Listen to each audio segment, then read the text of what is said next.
ये कहानी एक ऐसे हंटर की है जिसने मौत को भी मात दे दी थी।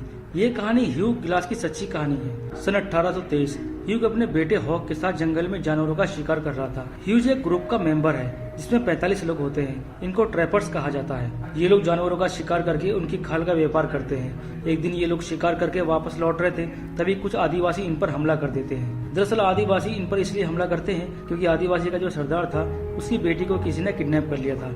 इसलिए वो सभी गुस्से में आकर इन सभी शिकारियों पर हमला कर देते हैं। लेकिन सच ये था कि उस सरदार की बेटी को इन्होंने किडनैप नहीं किया था। यहाँ पर बहुत खतरनाक लड़ाई होती है। ह्यूज के काफी सारे साथी मारे जाते हैं और कबीलों वाले के भी काफी सारे मारे जाते हैं और ह्यूज अपने बेटे हॉक को लेकर यहाँ से भाग जाता है। इसके साथ कई लोग होते हैं जिसमें इस ग्रुप का कैप्टन एंड्रयू हेनरी भी होता है। ये लोग बड़ी मुश्किल से अपनी जान बचाकर बोट में बैठकर वहाँ से भाग निकलते हैं। तभी ह्यूज अपने साथियों से कहता है कि अगर हम ऐसे ही झील के रास्ते से आगे बढ़ते रहेंगे तो हम जल्दी ही आदिवासियों के हाथ मारे जाएंगे। इसलिए बेहतर होगा कि हम जंगल वाले रास्ते से आगे बढ़ें। पर इनका एक साथी जिसका नाम जॉन होता है वो जंगल में जाने से मना करता है। पर ह्यूज उसको समझाता है कि जंगल बहुत बड़ा है और हम जंगल में कहीं भी पनाह ले सकते हैं। अगर हम ऐसे ही पानी वाले रास्ते से आगे बढ़ते रहें तो वो आदिवासी हमें चारों तरफ से घेर लेंगे।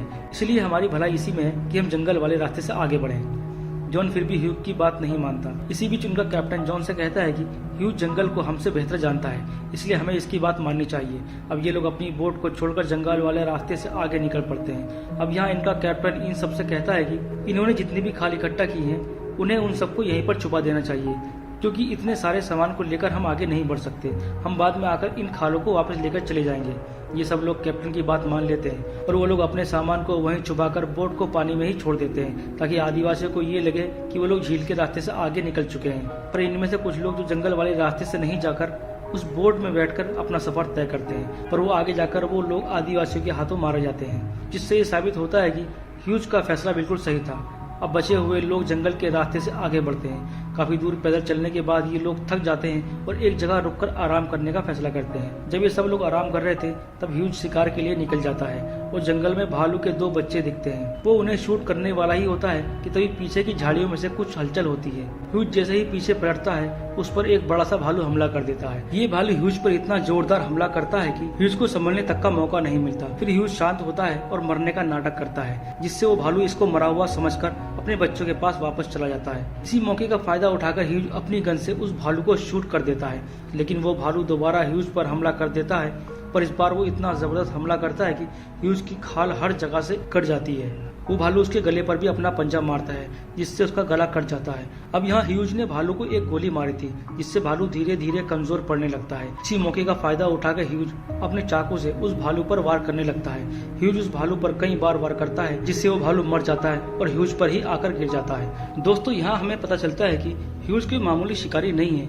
ये बहुत ताकतवर और होशियार आदमी है। थोड़ी देर बाद ह्यूज के साथी उसको ढूंढते हुए यहाँ तक आ जाते हैं। वो सभी देखते हैं कि ह्यूज जख्मी हालत में भालू के नीचे दबा हुआ है। भालू के हटने के बाद हम देखते हैं कि ह्यूज के जिस्म का कोई ऐसा हिस्सा नहीं है जिस पर भालू ने हमला ना किया हो। कैप्टन उसकी ऐसी हालत को देखकर उसके जख्म को सिलने लगता है ताकि उसका बहता हुआ खून रुक सके, लेकिन ह्यूज दर्द के मारे तड़पने लगता है और वो यहाँ बेहोश हो जाता है। बेहोश होने के बाद कैप्टन उसके गले को भी सिलने लगता है, जिसको भालू ने पंजा मारकर फाड़ दिया था।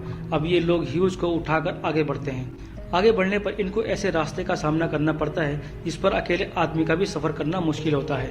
ऐसे में ये लोग ह्यूज को अपने साथ और आगे नहीं ले जा सकते थे। फिर ये सभी लोग एक जगह पर आकर रुक जाते हैं और इन्हीं में से एक आदमी जिसका नाम जॉन होता है वो पहले से ह्यूज से नफरत करता था। वो उन सबसे ये कहता है कि अगर हम इसी तरह ह्यूज को अपने साथ लेकर आगे बढ़ते रहेंगे तो बहुत जल्द हमें आदिवासी ढूंढकर मार देंगे। इसलिए हमारी भलाई इसी में है कि हम इसको यहीं पर छोड़कर अपना रास्ता आगे तय करें। जॉन की बात सुनकर कैप्टन ये फैसला करता है कि ये लोग ह्यूज को यहीं पर छोड़ देंगे। पर ह्यूज जो काफी जख्मी होता है और लगभग मरने ही वाला होता है, तो कैप्टन इनको इस हालत में नहीं छोड़ना चाहता था। इसीलिए कैप्टन अपनी गन उस पर तान देता है और उसे मारने जाता है। तभी ह्यूज का बेटा हॉक कैप्टन को ऐसा करने से रोकता है। तभी कैप्टन को इस पर रहम आ जाता है और वो ह्यूज को नहीं मारता। लेकिन कैप्टन उन सबसे ये कहता है कि जो भी यहाँ रुककर ह्यूज का ख्याल रखेगा वो उसको $70 देगा। ये सुनकर ह्यूज का बेटा और जिसका नाम जिम होता है वो दोनों कैप्टन से ये कहते हैं कि चाहे हमें तुम $70 दो या ना दो, हम ह्यूज के साथ ही यहाँ रुकेंगे। तभी जॉन कैप्टन से कहता है कि इस काम के लिए तो $70 बहुत कम है, मैं इस काम के लिए पूरे $100 लूंगा। कैप्टन उसकी बात मान लेता है और ये 3 लोग ह्यूज के साथ यहाँ पर रुक जाते हैं और बाकी के लोग कैप्टन के साथ आगे चले जाते हैं। अगले दिन जॉन बड़े आराम से जॉन के मरने का इंतजार करता रहता है, लेकिन ह्यूज जो मरने की हालत में होता है वो हार नहीं मानता। इसी बीच ह्यूज का बेटा और जिम दोनों शिकार पर गए होते हैं। तभी इधर जॉन ह्यूज के पास जाकर उससे ये कहता है कि मुझे पता है कि तुम मरना चाहते हो पर तुम मर नहीं पा रहे हो, चलो मैं तुम्हारी मदद कर देता हूँ। अगर मैंने तुम्हें मार दिया तो सब लोगों को यही लगेगा कि तुम खुद मर गए। अगर तुम ऐसे ही जिंदा रहे तो हम यहीं फंसे रह जाएंगे, जिससे वो आदिवासी हमें ढूंढकर मार देंगे, जिसमें तुम्हारा बेटा भी मारा जाएगा। इसलिए अगर तुम अपने बेटे को बचाना चाहते हो तो तुम मेरे ही हाथों से मर जाओ। तब जॉन उससे कहता है कि अगर तुम पलकें झपकाओगे तो मैं समझ जाऊंगा कि तुम मरने को तैयार हो। लेकिन ह्यूज यहाँ मरना नहीं चाहता था। वो बहुत देर तक अपनी पलकें नहीं झपकाता, लेकिन थोड़ी देर बाद वो जब अपनी पलकें झपकाता है, जिससे जॉन को ये गलतफहमी हो जाती है कि वो मरना चाहता है। इसलिए जॉन उसे मारने की कोशिश करता है, लेकिन तभी ह्यूज का बेटा आ जाता है और वो जोर जोर से जिम को आवाज देने लगता है ताकि वो यहाँ आकर उसकी मदद कर सके। लेकिन जॉन गुस्से में आकर अपना चाकू निकालकर ह्यूज के बेटे को मार देता है। ह्यूज दूर से ये सब देख रहा होता है, लेकिन वो अपने बेटे के लिए कुछ भी नहीं कर पाता। जिम के आने से पहले ही जॉन हॉक की लाश को छुपा देता है, और जब जिम यहाँ आकर जॉन से पूछता है कि हॉक कहाँ है तो जॉन कहता है कि वो अभी यहाँ पर नहीं आया है। इधर ह्यूज ये सब जिम को बताने की कोशिश करता है, लेकिन जिम नहीं समझ पाता। थोड़ी देर बाद जॉन अभी भी परेशान बैठा रहता है क्योंकि ह्यूज मरने का नाम ही नहीं ले रहा था। ये देखकर यहाँ जॉन अपनी एक और चाल चलता है। जॉन यहाँ जिम से कहता है कि उसने अभी अभी कई आदिवासी को नदी के किनारे देखा है और वो हमारी तरफ आ रहे हैं। ये सुनकर जिम बहुत डर जाता है और अपने सामान लेकर यहाँ से भागने की तैयारी करता है। पर ये जॉन से पूछता है कि हॉक कहाँ है, वो अभी तक यहाँ क्यों नहीं आया। इस पर जॉन कहता है कि अगर हमें अपनी जान बचानी है तो हम इन दोनों बाप बेटे को यहीं पर छोड़कर जाना होगा। ये सुनकर जिम पूछता है कि फिर हम ह्यूज का क्या करें। जॉन कहता है कि हम इसे खड्डा खोदकर यहीं दफना देते हैं। जिम जॉन को ऐसा करने से मना करता है, पर जॉन ह्यूज को जिंदा ही खड्डा खोदकर दफनाने लगता है और फिर जॉन और जिम वहां से चले जाते हैं। इसके बाद ह्यूज अपनी बची कुची ताकत से बहुत मुश्किल से उस खड्डे से बाहर निकलता है और रेंगता हुआ अपने बेटे की लाश तक पहुंच जाता है। वो यहाँ आकर बहुत रोता है क्योंकि उसको इस बात का बहुत पछतावा होता है क्योंकि वो अपने बेटे को नहीं बचा सका। काफी देर बाद ह्यूज ये फैसला करता है कि वो किसी भी तरह यहाँ से बाहर निकलेगा और जॉन से अपने बेटे की मौत का बदला लेगा। इधर जिम को रास्ते में ये पता चल जाता है कि जॉन झूठ बोल रहा था, इनके पीछे कोई आदिवासी नहीं आ रहे। इधर वह जॉन पर गुस्सा करता है और कहता है कि उन्होंने ह्यूज और उसके बेटे के साथ अच्छा नहीं किया। इधर ह्यूज अपना सफर यहाँ से शुरू करता है और रेंगता हुआ किसी भी तरह से वो जंगल से बाहर निकल जाता है। इसलिए वो अपने बेटे की लाश को वहीं छोड़कर वहाँ से रेंगता हुआ आगे बढ़ता है। अब यहाँ से ह्यूज का असली इम्तिहान शुरू होता है। ये रेंगता हुआ झील के किनारे तक पहुँच जाता है और अपनी बोतल में पानी भरकर पीने लगता है, लेकिन जैसे ही ये पानी पीता है तो पानी इसके गले से बाहर निकलने लगता है क्योंकि भालू ने इसके गले को फाड़ दिया था। तब ह्यूज को ये लगता है कि अगर इसने अभी अपने गले का कुछ नहीं किया तो ये आगे चलकर कुछ भी खा नहीं पाएगा। इसलिए उसको यहाँ एक आइडिया आता है। वो अपनी बंदूक से एक गोली का बारूद निकाल लेता है और इस बारूद को अपने गले पर लगाकर आग लगा लेता है, जिससे इसके गले की स्किन आपस में जुड़ जाती है। पर इससे उसको इतना दर्द होता है कि वो थोड़ी देर तक वहीं तड़पता रहता है। इधर कैप्टन और उसके लोग फोर्ट के नजदीक पहुंच जाते हैं। इधर जॉन और जिम भी फोर्ट के करीब आ जाते हैं। तभी इधर ह्यूज को कुछ आदिवासी दिखाई देते हैं जो ह्यूज को देख लेते हैं और उस पर हमला करना शुरू कर देते हैं। ह्यूज जो ठीक से चल भी नहीं पा रहा था, वो अपनी जान बचाने के लिए ठंडे पानी में कूद जाता है और तैरता हुआ दूसरे इलाके में पहुंच जाता है और वहीं सो जाता है।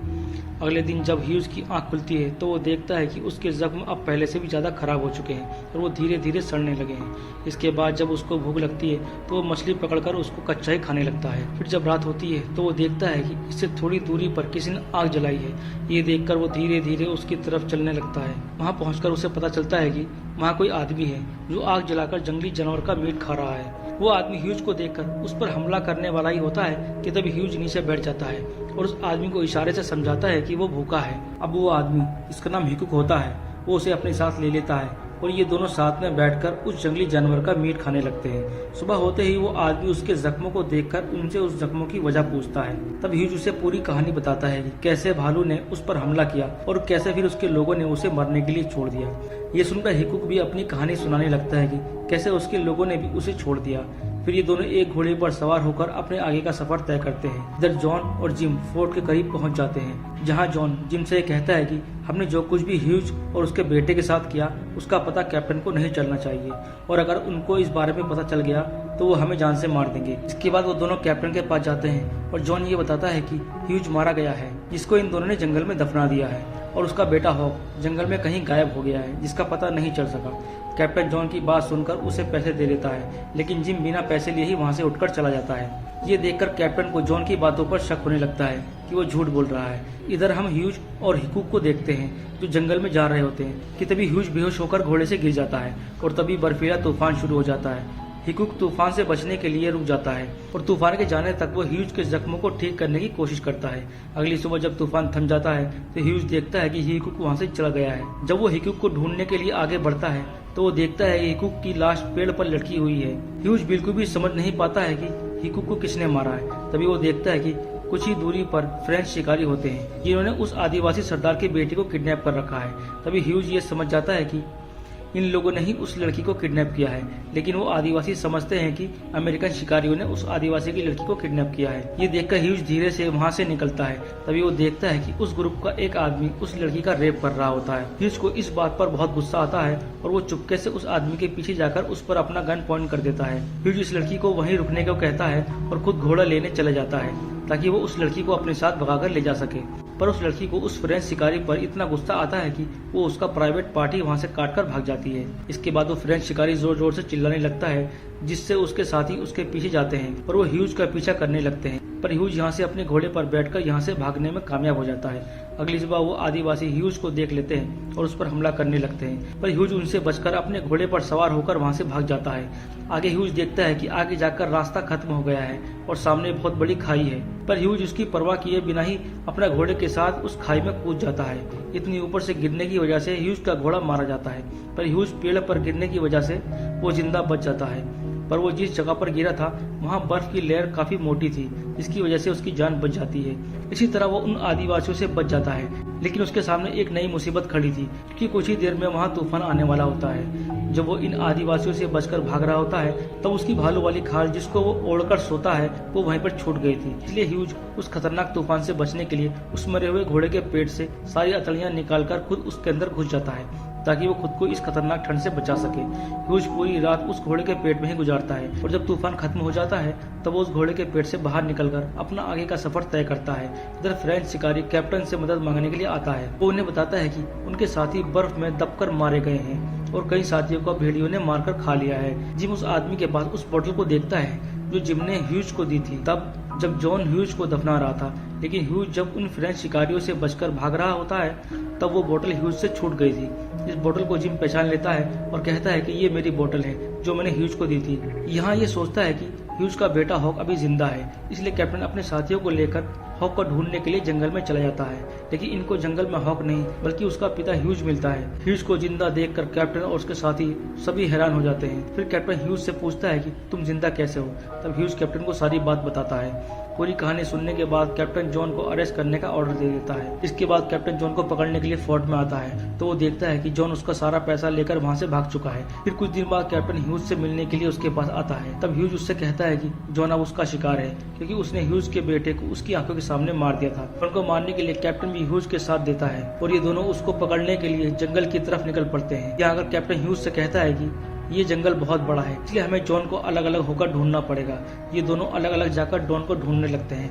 कैप्टन को थोड़ी ही दूरी पर जॉन मिल जाता है, लेकिन वो कैप्टन को गोली मार देता है। गोली की आवाज सुनकर ह्यूज कैप्टन की तरफ आता है, लेकिन तब तक कैप्टन मर चुका था और जॉन भी वहाँ से भाग चुका था। इसके बाद ह्यूज कैप्टन की बॉडी को घोड़े पर रखकर वहाँ से आगे बढ़ने लगता है। तो आगे जाते ही जॉन उसको देख लेता है और उसे गोली मार देता है। और जब आगे बढ़कर ह्यूज की लाश को देखता है तो ह्यूज नहीं बल्कि कैप्टन होता है। दरअसल ह्यूज को पहले ही पता था कि जॉन उस पर छुपकर वार करेगा, इसलिए उसने कैप्टन की लाश को घोड़े पर बैठाकर उसको लकड़ी से बांध दिया था। जॉन को लगता है कि घोड़े पर ह्यूज बैठा है, जबकि ह्यूज पीछे वाले घोड़े पर लेटकर मरने की एक्टिंग कर रहा था। जैसे ही जॉन पीछे पलटकर देखता है तो ह्यूज उस पर गोली चला देता है, लेकिन जॉन इससे बचकर भागने में कामयाब हो जाता है। लेकिन ह्यूज भी जॉन को मारने का मौका खोना नहीं चाहता था, इसलिए वो जॉन के पीछे भागना शुरू कर देता है। ये दोनों झील के किनारे आ जाते हैं जहाँ इन दोनों में जबरदस्त फाइट होती है। यहाँ जॉन ह्यूज से कहता है कि मुझे मारना है तो मार दो, पर इससे तुम्हारा बेटा वापस नहीं आएगा।